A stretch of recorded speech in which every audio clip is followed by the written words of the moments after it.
Bienvenidos a la revista Fisuras. Hoy tenemos a Pepe Farfán, que es director académico del movimiento Con mis hijos no te metas y también es comunicador social. Bienvenido, Pepe, ¿cómo está? Bien, bien, un saludo para todos ustedes allá en Bolivia. Un gusto de estar en este tiempo para compartir con todos el público de Fisuras. Gracias. ¿En qué consiste el movimiento Con mis hijos no te metas? Oh, básicamente, Con mis hijos no te metas es un movimiento ciudadano conformado en su mayoría por padres de familia que preocupados por el avance de estas ideologías que hay ahora y que atentan contra mayormente la salud de los niños, contra su identidad, se levantaron para poder frenar de alguna manera todos estas nuevas corrientes a partir de una defensa pro familia, ¿no? Una defensa de la familia como baluarte y fundamento de la sociedad. ¿Cómo llega al movimiento? ¿Qué lo involucra en este movimiento? Sí. Bueno, en mi caso personal, eh, me llegué a conocer el movimiento porque entré a trabajar al Congreso de la República, justamente con uno de los congresistas que es eh, el principal representante de lo que son los movimientos pro familia aquí en el Perú, y yo estuve trabajando con él en el despacho, y entonces eso me introdujo a toda la temática pro familia que yo en realidad desconocía hasta ese momento de manera profunda. Pude ver lo que significaba, pude ver el peligro que implicaba eh, estas nuevas ideas, bueno, nuevas para mí en realidad ya tenía mucho tiempo de estar desarrollándose, y al conocer lo que esto significaba, pues definitivamente surgió la necesidad de comprometerse con una lucha cultural, una batalla cultural para hacerle frente a todo esto, ¿no? Si nos podría explicar cuáles son esos fundamentos que tiene el movimiento Con mis hijos no te metas, en qué se basan, ¿no? Sus fundamentos biológicos, religiosos, filosóficos. Uh -huh. Bueno, básicamente estamos hablando de un movimiento ciudadano, de un movimiento de personas de a pie.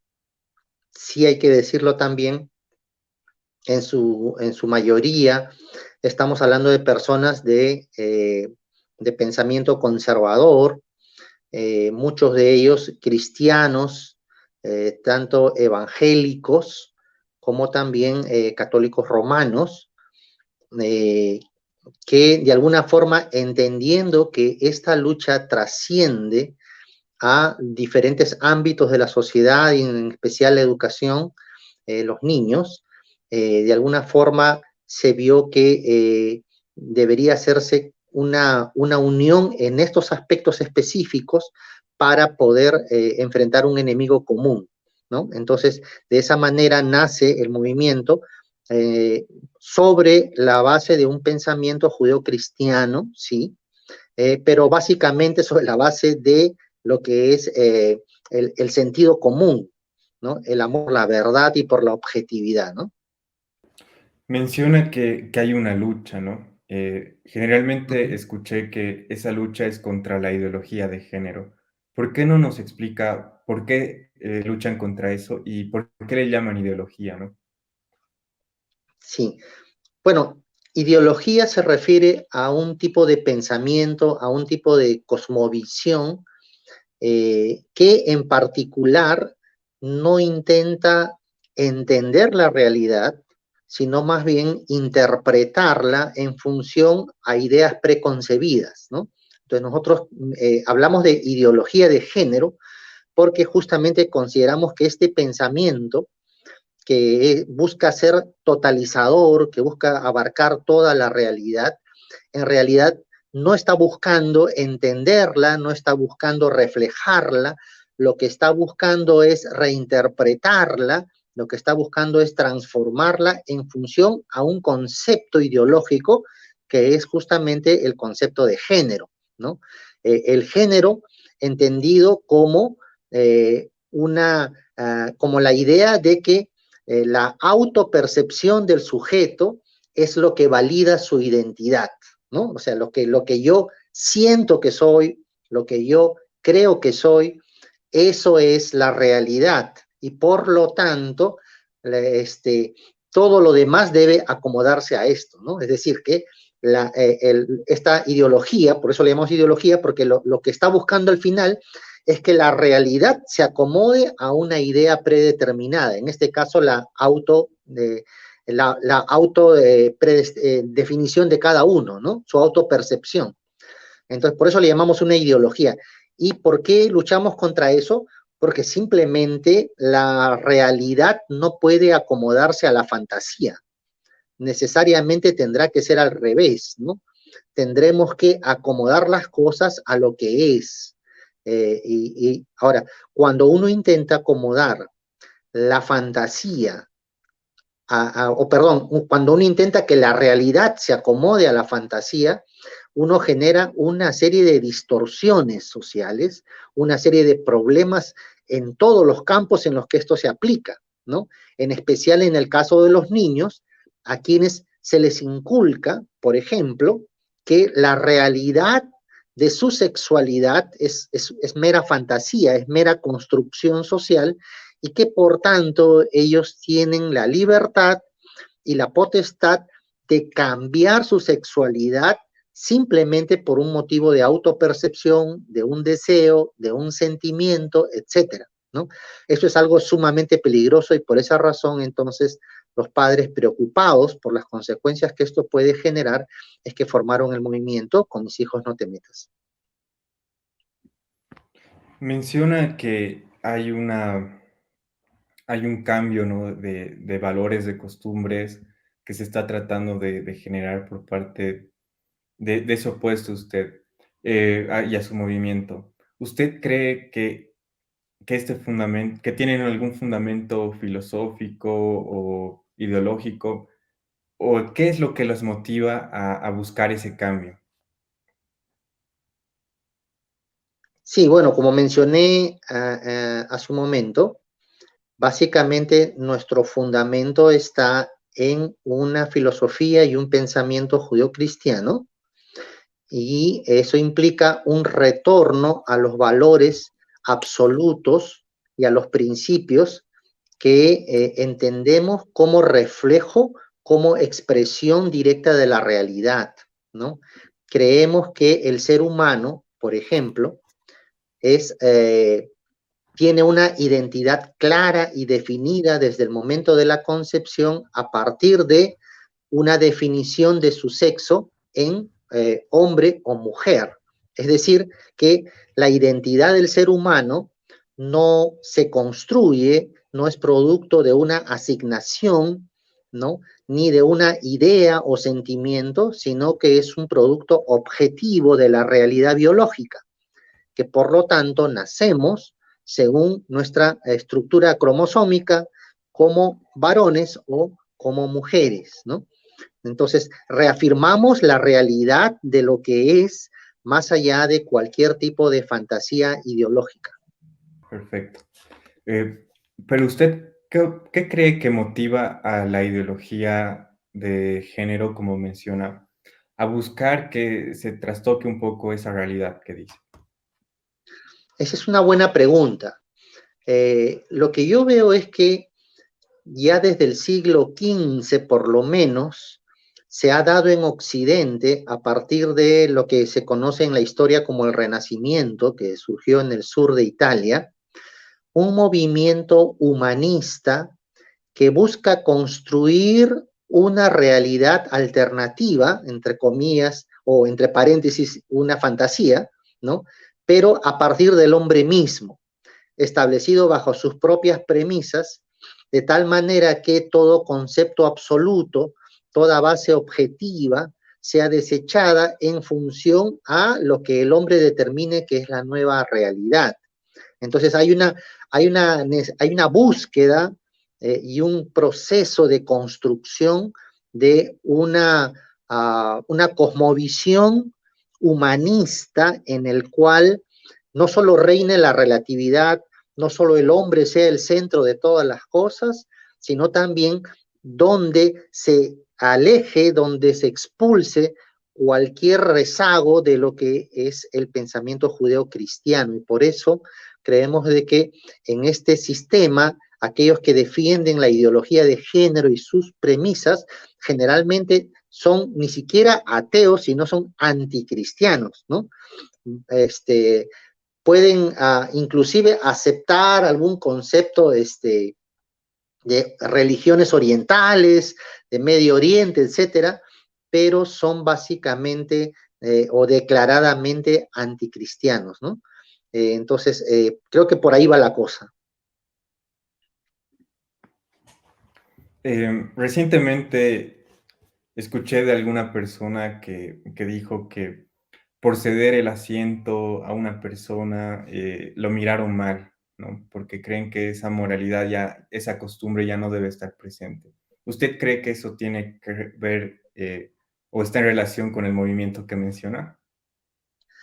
Sí, lo interesante es que ellos hablan de que hay que eliminar los estereotipos, ¿no? Lo que tú has mencionado, ellos lo consideran un estereotipo, es decir, una costumbre arraigada en un pensamiento que para ellos ya está caduco y por lo tanto que debe ser desechado, ¿no? Entonces ellos generalmente dicen que están luchando contra los estereotipos, pero la realidad es que antes de luchar contra los estereotipos, lo que ellos están haciendo es intentar imponer sus propios estereotipos.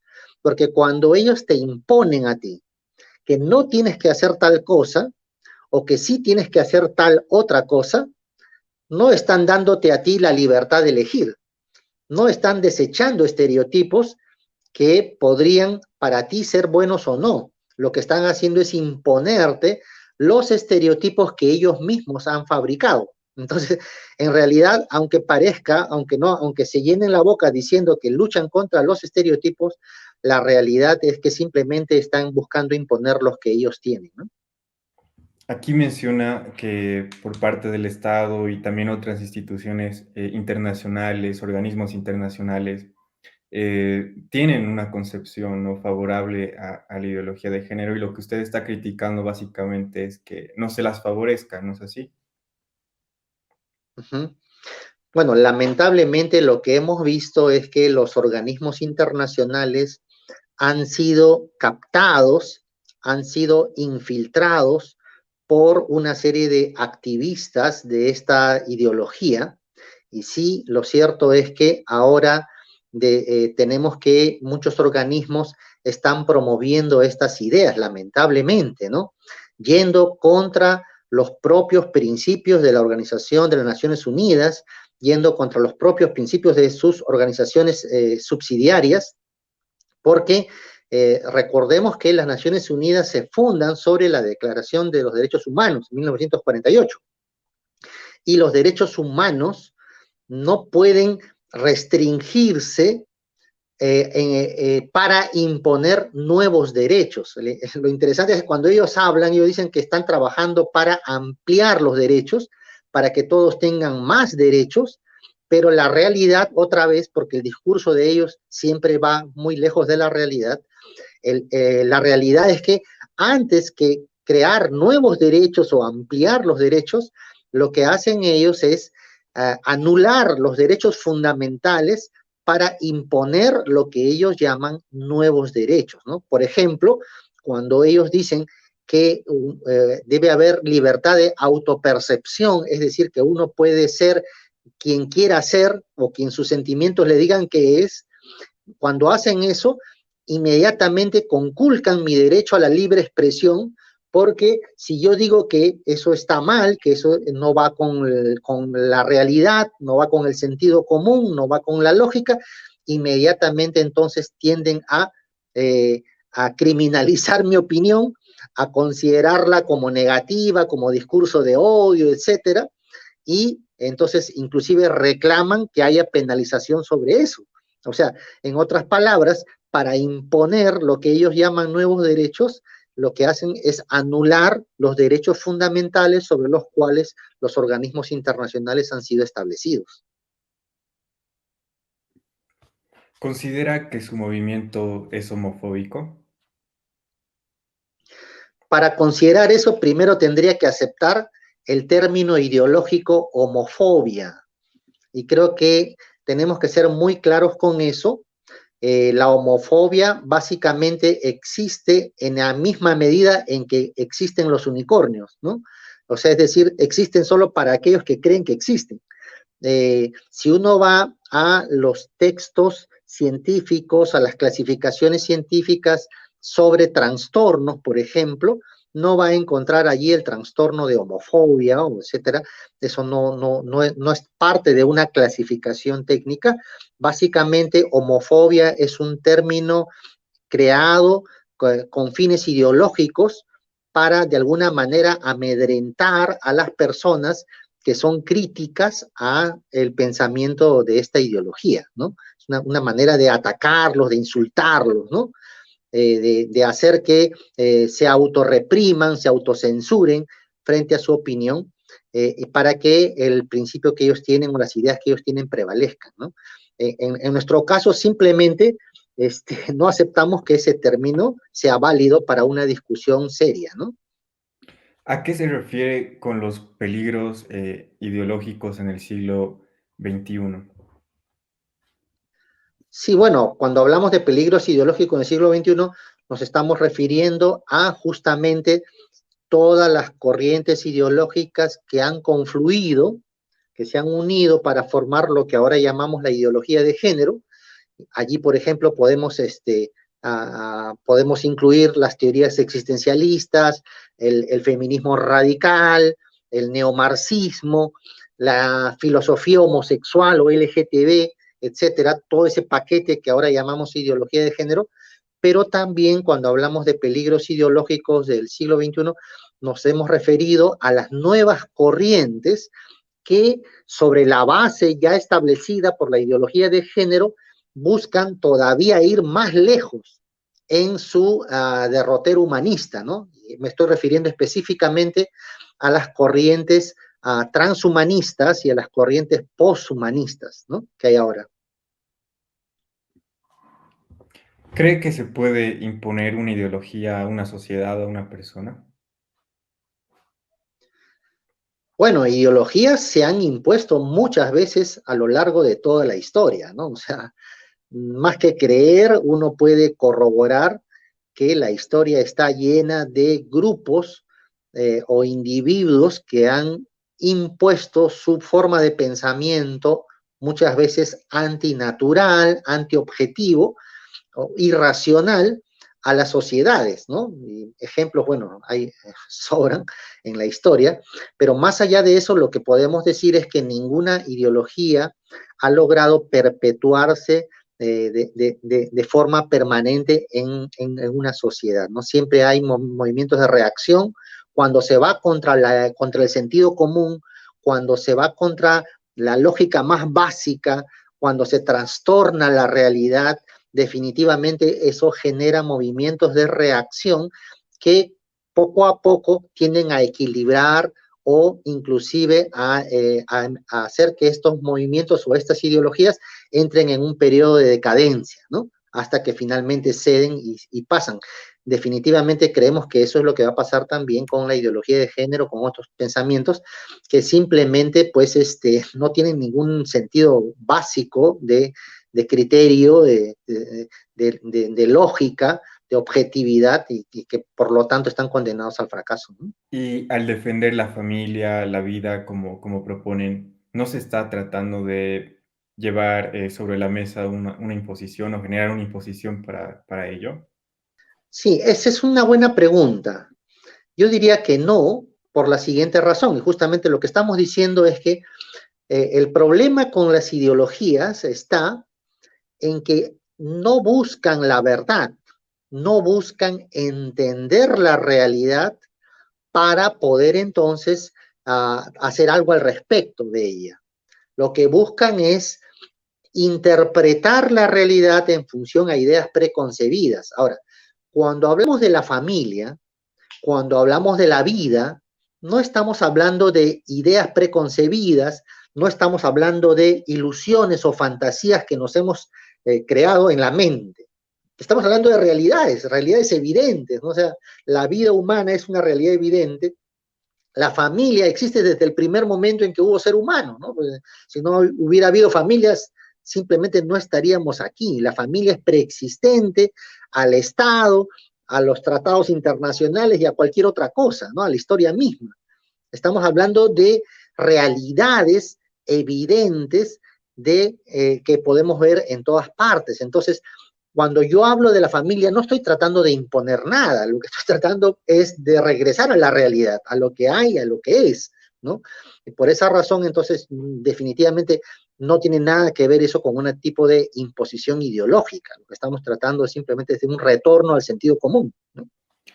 Si no se pudiera aplicar todas las visiones que propone su movimiento y se tuviera que elegir una sola parte o alguna característica o sustancia de su movimiento, ¿qué elegiría para mejorar su sociedad o las sociedades?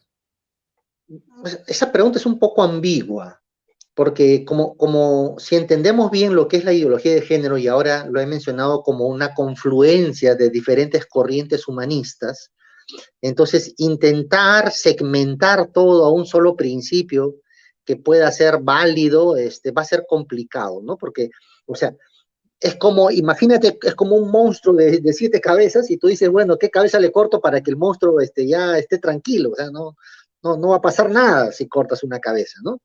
Pero más allá de eso, si me pedirías un principio que puede fundamentar al final todo tipo de posicionamiento, lucha frente a esto, yo te diría que es la búsqueda de la verdad, básicamente, ¿no? O sea, lo que necesitamos entender y defender al final de cuentas es la verdad como tal, es el hecho de que las cosas deben ser lo que son objetivamente hablando y debe prevalecer la razón sobre las ilusiones, sobre los sentimientos, sobre las emociones. La verdad debe ser defendida aun cuando ésta no me guste o no me convenga, ¿no? Creo que al final es lo que tiene que prevalecer porque como dijo también, o lo leemos en las escrituras, es la verdad la que me va a hacer libre finalmente, ¿no? Y creo que eso es todo lo que estamos buscando nosotros.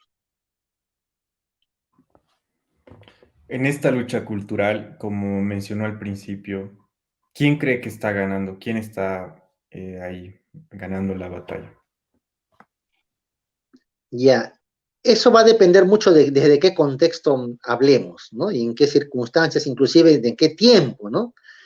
Eh, Porque la batalla no es homogénea en todas partes. O sea, se da en unos países de una forma, avanza más rápidamente, en otras avanza más lento, etcétera. Si miramos en general a Europa, por ejemplo, Estados Unidos, Canadá, etcétera, podríamos decir que probablemente los conceptos, la ideología de género allí prevalece mayormente en la sociedad, ¿no? Eso en un sentido, ¿no? Pero eso no quiere decir que no hayan movimientos contestatarios que estén trabajando para cambiar las cosas. Ahora, si me preguntas, por ejemplo, desde la realidad de países eh, como Guatemala, como El Salvador, como República Dominicana, como Paraguay, como el Perú o como Brasil, ¿no? Yo te diría que probablemente el partido está al revés, se está ganando el partido, ¿no? ¿Por qué? Porque allí los conceptos y la ideología de género no han logrado todavía subvertir el orden social.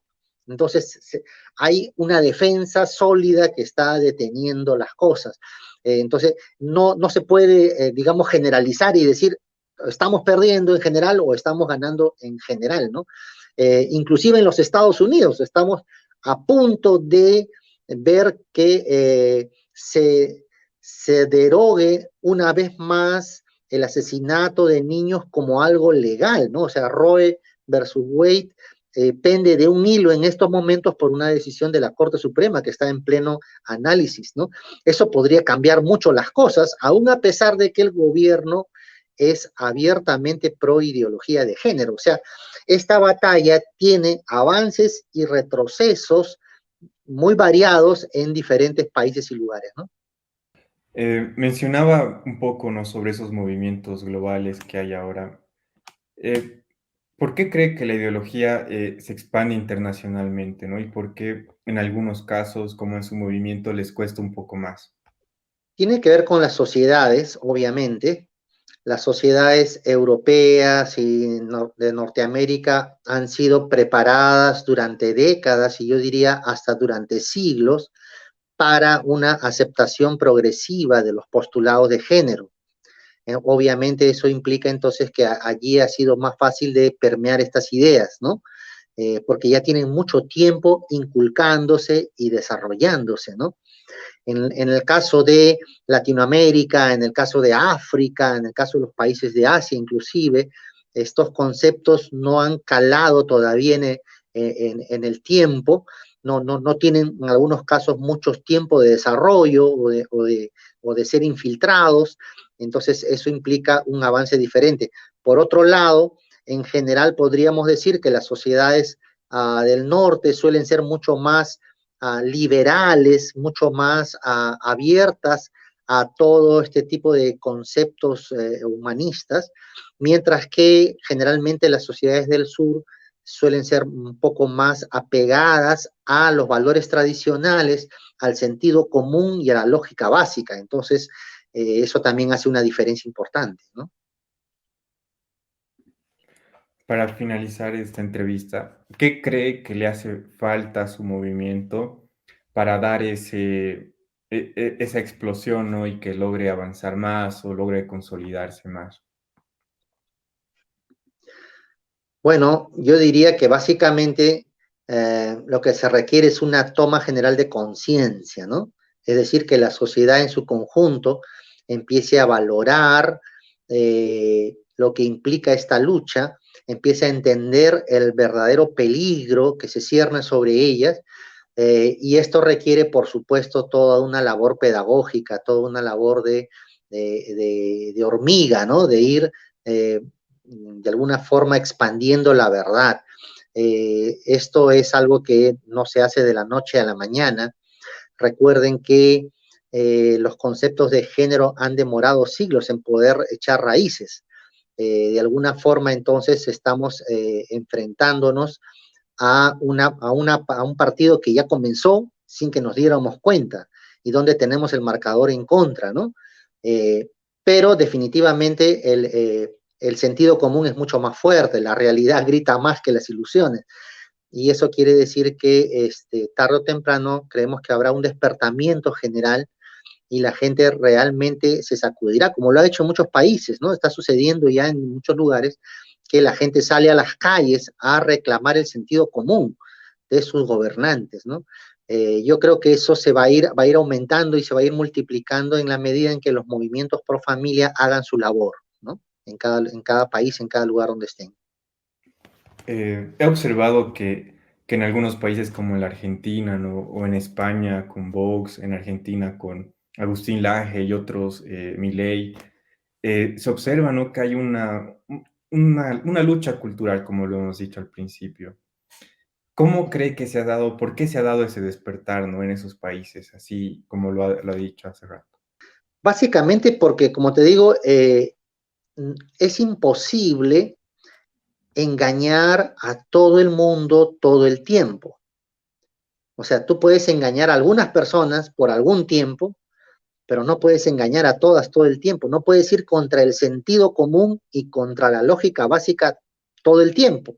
Entonces, siempre habrá personas que reaccionen, que se den cuenta de la manipulación que están sufriendo y que de alguna manera intenten volver al sentido común, a la razón objetiva, a los valores absolutos, etcétera, que le dan sentido. Entonces, yo creo que básicamente lo que se ha dado es eso, o sea, cuando un país empieza a ser contaminado a niveles fuertes por este tipo de ideologías totalitarias, cuanto más fuerte sea el arraigo de estas ideologías, más fácil será que las contradicciones entre lo que ellos dicen y lo que es la realidad se vean, sean evidentes, sean duras, sus consecuencias sean más palpables y por lo tanto surja entonces una reacción frente a eso. Entonces yo creo que en caso de Argentina, Argentina ha sufrido muchísimo con los temas ideológicos de género. Allí, lamentablemente, el año 2010 se aprobó matrimonios homosexuales,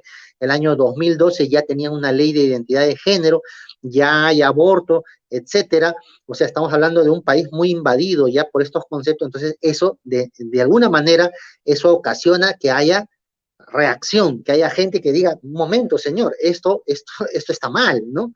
Lo mismo en España. España es prácticamente el laboratorio de la ideología de género en Europa, ¿no? Al igual que lo es Argentina aquí en Latinoamérica. Entonces, cuanto más radical sea la introducción de la ideología, esperemos que surja un movimiento más fuerte aún de reacción contra todo eso, ¿no?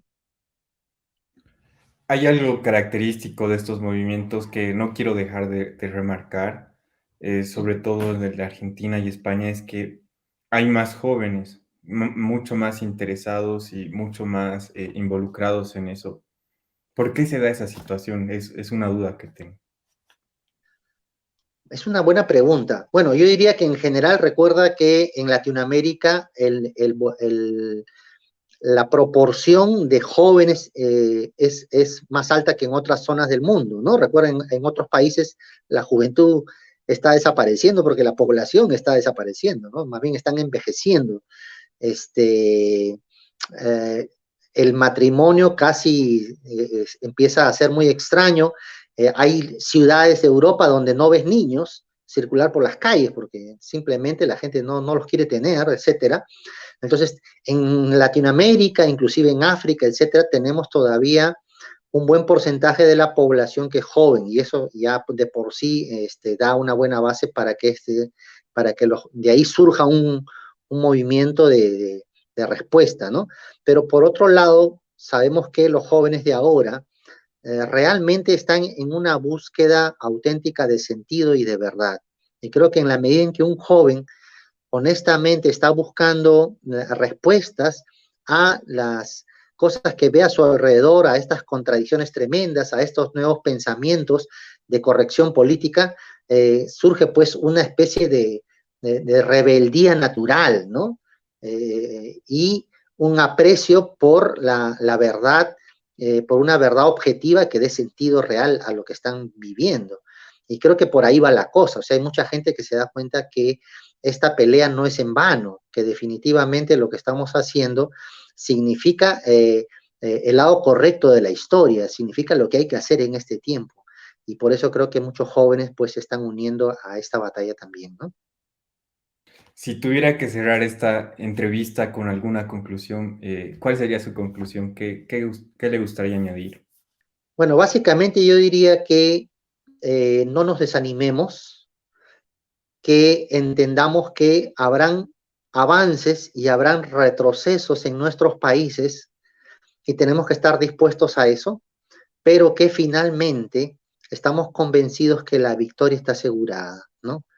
Eh, los que tenemos un trasfondo judeo-cristiano entendemos que siempre al final la verdad triunfará y con esa convicción nos movemos, con esa convicción avanzamos, estando convencidos que por más retrocesos que veamos, al final de todo, la verdad se va a levantar y finalmente veremos que los valores absolutos, la realidad objetiva, llegará a ser prevaleciente en nuestros países, ¿no? Y sobre esa esperanza es que continuamos hacia adelante, ¿no? Muchas gracias, Pepe. Ha sido un placer tenerlo el día de hoy en la revista Fisuras y esperamos tenerlo en una próxima ocasión. Claro que sí, con todo gusto.